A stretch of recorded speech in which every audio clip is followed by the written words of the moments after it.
Good morning, students. In our last class, we have seen the reproduction in human beings, and also we have seen that male and females have different reproductive organs in them. Then we were discussing the process of fertilization, and in this we have discussed till here, right? That internal fertilization क्या होता है ये हमने discuss कर लिया था. So in fertilization we know that when male gametes get fused with the female gametes, then a zygote is formed, and this process is called as the fertilization. जब male gamete female gamete के साथ produce होता है और zygote बना लेता है, तो इस प्रोसेस को हम बोलते हैं फर्टिलाइजेशन. और ऐसा फर्टिलाइजेशन जो मदर की बॉडी में होता है या फीमेल की बॉडी के अंदर होता है, उसको हम बोलते हैं internal fertilization. Okay, so now हमने बोला कि मदर की बॉडी के अंदर, तो इसका मतलब कुछ टाइप का फर्टिलाइजेशन जो है वो मदर की बॉडी के बाहर भी हो सकते हैं या फीमेल की बॉडी के बाहर भी हो सकते हैं, जिसको बेसिकली बोला जाता है test tube babies. Okay, so have you heard of the test tube babies? Bujho and Paheli's teacher once told them in the class that in some women oviduct are blocked. कुछ women के body में जो oviduct होती है, हमने reproductive organ में पढ़ा था, तो वो ओविडक्ट जो होती है वो ब्लॉक हो जाती है. Okay, due to some reasons these women are unable to bear babies because sperm cannot reach the egg for fertilization. और ऐसी women जो हैं वो बेबीज़ को बेयर नहीं कर पाती हैं. उनकी बॉडी में जो स्पर्म होता है बेसिकली वो एग्स तक नहीं पहुंच पाता है, जिस कारण उनकी बॉडी में फर्टिलाइजेशन की प्रोसेस नहीं हो पाती है. In such cases doctors collect freshly released egg and sperms and keep them together for few hours for IVF.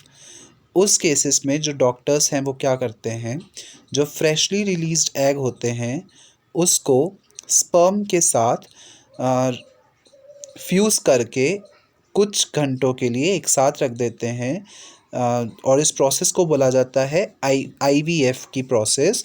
इसका फुल फॉर्म होता है इन वर्टो fertilization. Okay, fertilization outside the body. जो इंटरनल फर्टिलाइजेशन होता है वो तो बॉडी के अंदर होता है, और इस तरह का जो फर्टिलाइजेशन होता है उसको बोला जाता है IVF, दैट इज इन वर्टो fertilization. In some fertilization occur, in case fertilization occurs, the zygote is allowed to develop for about a week and then it is placed in the mother's uterus. उस case में जो zygote है उसको about एक हफ्ते तक develop किया जाता है बाहर ही, और जब वो डेवलप हो जाता है और सारी कंडीशंस सही होती हैं तब उस zygote को मदर के यूटरस में प्लेस कर दिया जाता है. Right, so the complete development take place in the uterus, और फिर उस जाइगोट का कंप्लीट डेवलपमेंट जो है वो यूटरस में ही होता है जैसे नॉर्मली होता है. And the baby is born like any other baby, और जो बेबी है वो उसी तरह से बॉर्न होता है जैसे किसी दूसरे जैसे किसी दूसरे बेबी की तरह जो कि नॉर्मली बॉर्न हुआ है इंटरनल फर्टिलाइजेशन से. So babies born through this technique are called test tube babies. तो इस टेक्निक से जो बेबीज़ बॉर्न होते हैं उनको बोला जाता है test tube babies. This term is actually misleading because the babies can not grow in the test tube. Actually test tube babies सुनने से हमको लग रहा है कि टेस्ट ट्यूब में बेबीज़ बॉर्न हो रहे हैं, but it's not like that. It is actually misleading the term. जो बेबीज़ हैं वो IVF की प्रोसेस से, दैट इज़ इन वर्टो फर्टिलाइजेशन से बॉर्न होते हैं. इस प्रोसेस को बोला जाता है IVF प्रोसेस और इन वर्टो fertilization process. Okay, now you will be surprised to know that in many animals fertilization takes place outside the body of the female. कुछ एनिमल्स ऐसे होते हैं जिनमें जो फर्टिलाइजेशन की प्रोसेस होती है वो आउटसाइड होती है, मतलब फीमेल की बॉडी के अंदर नहीं होती है. In these animals fertilization take place in water. इन एनिमल्स में जो फर्टिलाइजेशन की प्रोसेस है वो वाटर में होती है, पानी में होती है। Late us find out how this happen. हम देखते हैं कि कैसे ये जो प्रोसेस है वो होती है। Students, here one activity is given to you. That activity you have to read by your own. Now, during spring or rainy season, frogs and toads move to the ponds and slow flowing streams. Spring season के समय या rainy season के समय जो frogs और toads होते हैं वो पॉन्ड में जाते हैं, ऑब्वियसली तालाबों में जाते हैं। When the male and female come together in water, the female lays 100 of eggs unlike hen's egg. तो जब आपको पता है रेनी सीज़न में फ्रॉग्स जो हैं वो पानी में जाते हैं, तो जब मेल फ्रॉग और फीमेल फ्रॉग पानी में एक साथ होते हैं, तब जो फीमेल फ्रॉग होती है वो हंड्रेड्स ऑफ एग्स रिलीज़ करती हैं। जैसे हैन का एग एक ही एग होता है, वैसे ही फीमेल जो है वो हंड्रेड्स नंबर्स में एग्स जो हैं उनको रिलीज़ करती है। Frog's eggs is not covered by a shell and it is comparatively very delicate. और जैसे कि एक हैन का एग होता है जिसका एक शेल होता है, वैसे फ्रॉग का एग जो होता है उसमें इस तरह का कोई शेल नहीं होता है और ये बहुत डेलिकेट होता है, बहुत नाजुक होता है। A layer of jelly holds the egg together and provides protection to the egg. और इन एग के आसपास केवल एक जेली की लेयर होती है, एक जेली जैसा कुछ होता है जो कि इनको साथ में रखता है और इनको प्रोटेक्शन देता है। अगर आप इस फिगर में देखें, so actually it look like this, ठीक है। ये एग्स हैं और इनके आसपास ये जेली जैसा स्ट्रक्चर है जो कि इनको प्रोटेक्शन प्रोवाइड कर रहा है और इन एग्स को साथ में होल्ड करके रख रहा है, right. As the eggs are laid, the male deposit sperm over them. और जब ये एग लेड हो जाते हैं, तो जो मेल है वो अपने स्पर्म को इनके ऊपर डिपॉजिट कर देते हैं। Each sperm swims randomly in the water with the help of its long tail. जो स्पर्म है वो वाटर में, ऑब्वियसली स्पर्म की एक टेल होती है, तो टेल की हेल्प से जो स्पर्म है वो वाटर में तैर जाता है, फ्लो हो जाता है। The sperms come in contact with egg. और इस तरीके से जो स्पर्म है वो एग के कॉन्टैक्ट में आ जाते हैं। This result in fertilization. और हमको पता है अगर स्पर्म और एग दोनों एक दूसरे के कांटेक्ट में आ जाते हैं तो फर्टिलाइजेशन की प्रोसेस जो है वो कंप्लीट हो जाती है। This type of fertilization in which the fusion of a male and a female gamete take place outside the body of female is called external fertilization. और इस तरह का फर्टिलाइजेशन जो कि फीमेल बॉडी के आउटसाइड होता है उसको बोला जाता है external fertilization. This thing we have already discussed. It is very common in aquatic animals such as fish, starfish, etc. और ये बहुत कॉमन होता है एक्वेटिक एनिमल्स में। ऐसे एनिमल्स जो कि पानी में रहते हैं उनको एक्वेटिक एनिमल्स बोलते हैं। सो एक्वेटिक एनिमल्स में इसी टाइप का फर्टिलाइजेशन होता है, दैट इज़ एक्सटर्नल फर्टिलाइजेशन होता है, राइट। इसमें फीमेल बॉडी के अंदर फर्टिलाइजेशन की प्रोसेस नहीं होती है, ओके। जो प्रोसेस है वो उनकी बॉडी के बाहर होती है, that is why it is called as the external fertilisation.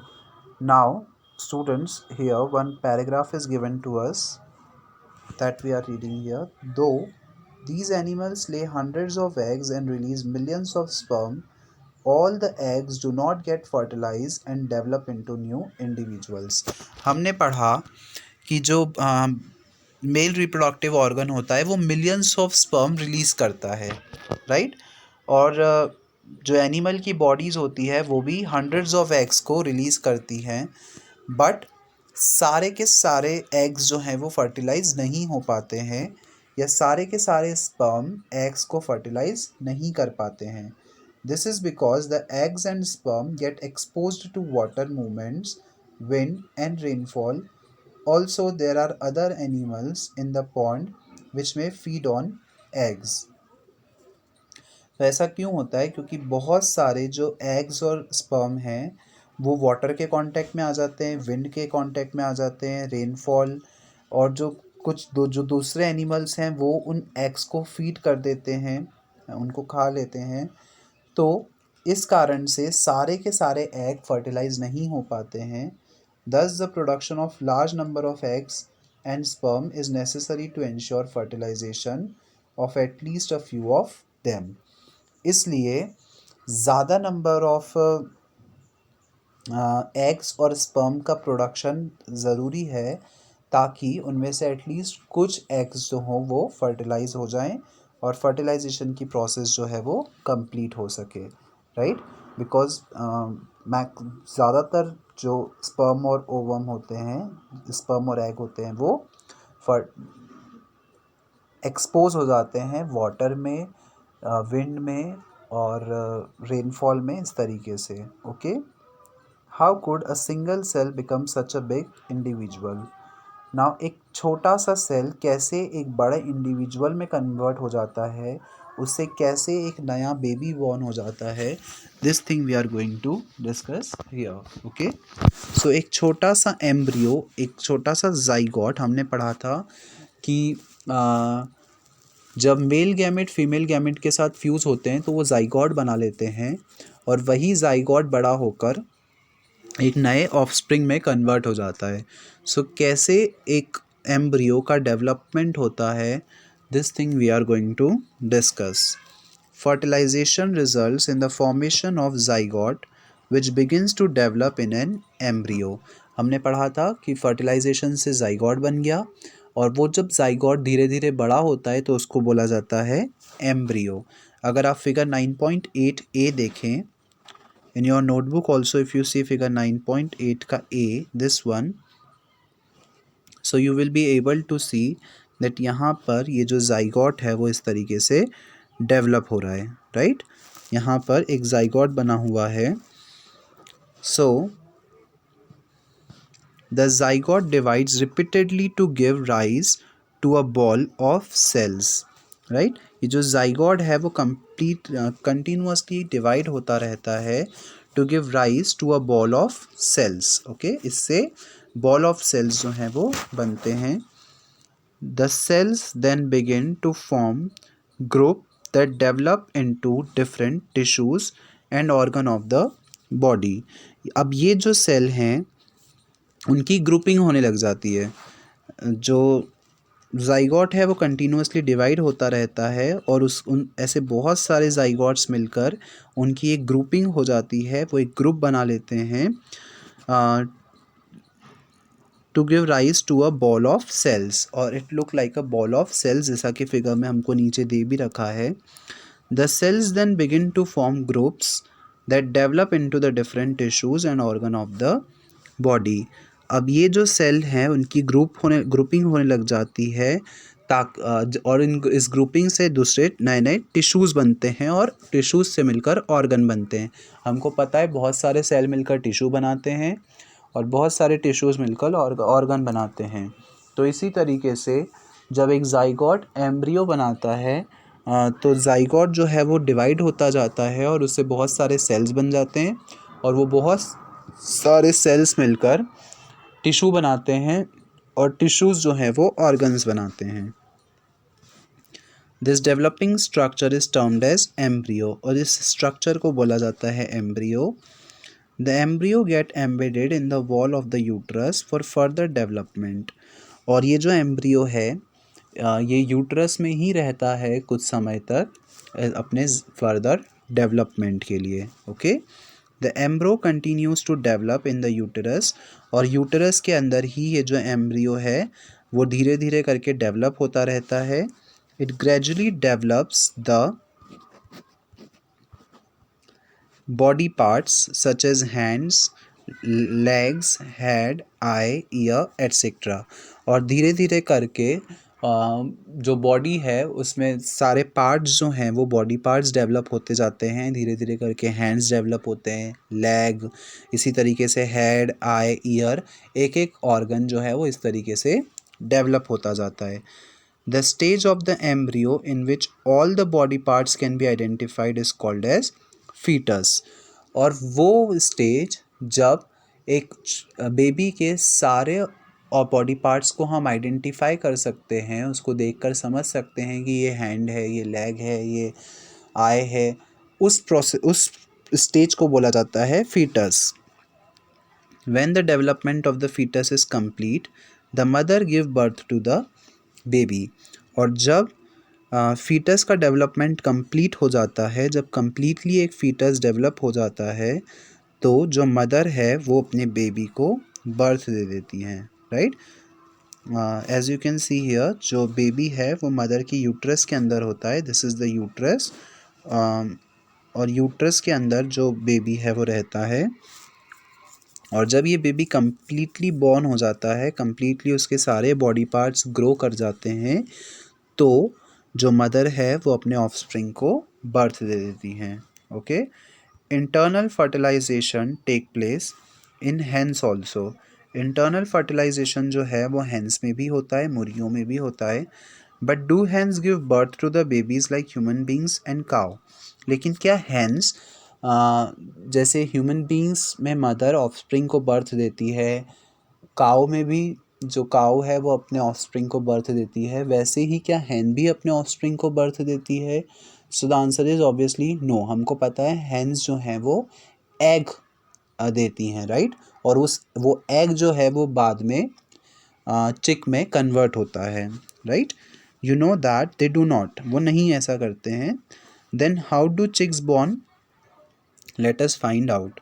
सो कैसे एक्चुअली चिक्स जो हैं वो उनका बर्थ होता है? सो आपको पता है अंडों में से जो चिक्स हैं वो निकलते हैं, एग्स में से चिक्स का बर्थ होता है, right. Soon after fertilization the zygote divides repeatedly and travel down the oviduct. उनमें क्या होता है, फर्टिलाइजेशन के जस्ट बाद ज़ाइगोट बन गया। अब ये ज़ाइगोट रिपीटेडली डिवाइड होता रहता है और वो ओविडक्ट के थ्रू ट्रैवल करता है। Okay, as it travel down many protective layers are formed around it.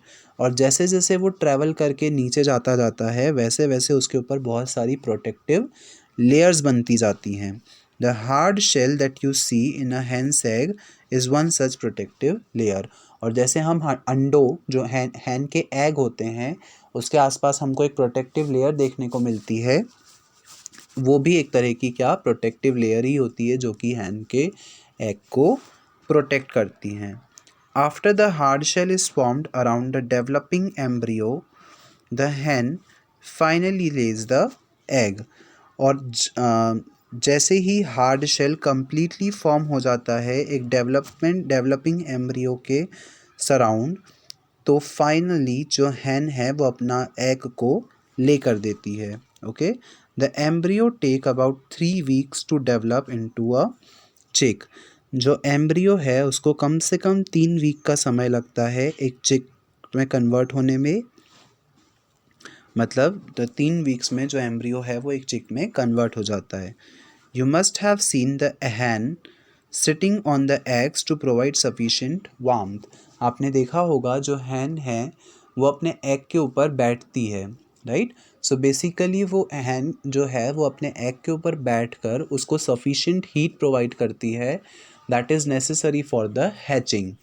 Hatching एक प्रोसेस होती है जब अंडा अपने आप को, जब जो चिक है वो संडे को तोड़कर बाहर आ जाता है, उस प्रोसेस को बोला जाता है हैचिंग। और उस हैचिंग प्रोसेस के लिए जो एग्स हुए हैं उनको कुछ टेम्परेचर की रिक्वायरमेंट होती है, तो हैन अपने एग्स पर बैठकर उसको उतना सफिशिएंट टेम्परेचर देती हैं, सफिशिएंट हीट देती हैं, सो दैट वो हैचिंग की प्रोसेस जो है वो कंप्लीट हो सके। Did you know that development of the chicks take place inside the egg shell during this period? क्या आप जानते हैं कि इस पीरियड में भी जो डेवलपमेंट है वो होता रहता है उसका चिक का, after the chick is completely developed. और जब चिक कम्प्लीटली डेवलप हो जाता है it burst open the egg shell, और जब वो चिक कम्प्लीटली डेवलप हो जाता है तो वो एग को तोड़कर बाहर आ जाता है। In animals where which undergoes external fertilization, development of the embryo take place outside the female body। ऐसे एनिमल्स जिनमें एक्सटर्नल फर्टिलाइजेशन होता है उनमें एम्ब्रियो का जो डेवलपमेंट है वो फीमेल बॉडी के आउटसाइड होता है। हमने भी पढ़ा फ्रॉग के केस में, फिश के केस में, स्टार फिशेस के केस में, right. The embryo continues to grow within their egg coverings, और जो एम्ब्रियो है वो अपनी एग कवरिंग में ही डेवलप होता रहता है, right. After the embryos develop the Hahn eggs hatch, और जब एम्ब्रियो कम्प्लीटली डेवलप हो जाता है तो जो एग है वो हैच करके चिक जो है वो बाहर आ जाता है। You must have scene numerous tadpoles swimming in the Pond's and streams, आपने देखा होगा बहुत सारे टेडपोल्स जो रहते हैं वो लेक में या स्ट्रीम में स्विम करते हैं, राइट। सो आपने लेक्स में बहुत सारे टेडपोल्स को स्विम करते हुए देखा होगा। Viviparous and oviparous animals. Now viviparous और ओविपेरस एनिमल्स क्या होते हैं, this thing we are going to discuss here. You have learned that some animals give birth to young ones while some animals lay egg। आपको पता है कुछ animals directly अपने offsprings को बर्थ देते हैं, अपने यंग वंस को बर्थ देते हैं, और कुछ एनिमल्स जो हैं वो एग ले करते हैं, right, which later develop into young ones, और जो कि बाद में डेवलप होकर यंग वंस में कन्वर्ट होता है। The animals which give birth to young ones are called viviparous animals। ऐसे एनिमल्स जो अपने ऑफस्प्रिंग्स को बर्थ देते हैं, अपने यंग वंस को बर्थ देते हैं, उनको बोला जाता है viviparous. Example cat, dog, human being also, right. And those animals which lay eggs are called oviparous. ऐसे एनिमल्स जो कि एग ले करते हैं उनको बोला जाता है ओविपेरस एनिमल्स, ओके। एग्जाम्पल हो गया आपका हैन। The following activity will help you understand better and differentiate between the viviparous and oviparous animals। यहाँ पर एक्टिविटी 9.2 आपको दे रखी है that you have to read your by your own, जिसको पढ़ने के बाद आपको इजीली समझ में आ जाएगा कि व्हाट आर द ओविपेरस। उसमें अगर आप डिफ्रेंशिएट करेंगे so you will be come to know that what are the oviparous and what are viviparous animals, okay. The eggs of a few animals are easy to collect because their mothers lay them outside their bodies।